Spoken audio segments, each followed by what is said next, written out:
En poussant les portes de cette galerie, le visiteur est entraîné dans un monde à part et il a l'impression d'être observé. Mais ce n'est qu'une impression. Sur les murs, les œuvres de la photographe belge Jennifer Dess, qui s'intéresse à l'art visuel. Elle prend en photo l'iris d'individus, la partie colorée de l'œil qu'elle fige ensuite dans un univers cosmique. Mon travail il consiste à travailler sur l'empreinte rétinienne. L'œil est comme notre ADN, nos empreintes digitales, c'est propre à notre identité. Et lorsque vous agrandissez un œil, je travaille donc en photo macro, ça ressemble à une planète. Et l'idée était de vous remettre dans l'univers, de redéfinir un fond stellaire autour de votre œil.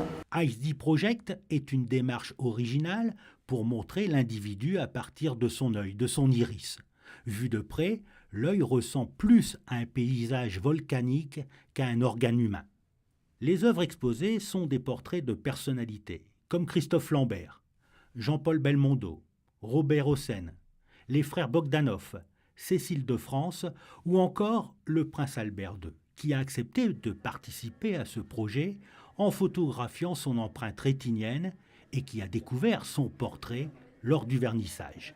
L'idée était de travailler sur un œil qui est posé sur la mer, sachant un petit peu toutes les convictions de son Altesse le Prince par rapport à l'océan et aux causes du musée océanographique. Donc l'idée était de placer un œil tel un regard protecteur sur la mer.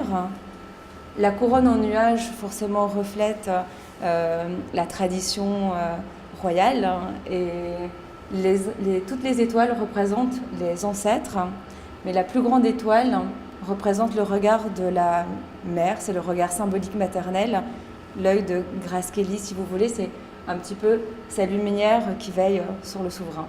On peut aussi admirer de près chaque détail du globe oculaire. Et pour la directrice de la galerie, qui elle aussi s'est prêtée au jeu, le résultat est impressionnant. On ne se rend pas compte à quel point il y a une technique que Jennifer a développée pour prendre en photo l'œil, notre œil. Et donc elle fait de la photo macro. Et quand j'ai vu l'œuvre finie, ça m'a vraiment étonnée en fait. Parce que je ne m'attendais pas à avoir autant de couleurs, autant de détails dans l'œil, dans la pupille, dans la rétine. Et si, vous aussi, vous voulez immortaliser votre œil aux allures de planète, rendez-vous à la galerie Meta les après-midi du 20 mars et du 5 avril. L'artiste réalisera un shooting avec le public pour photographier votre regard.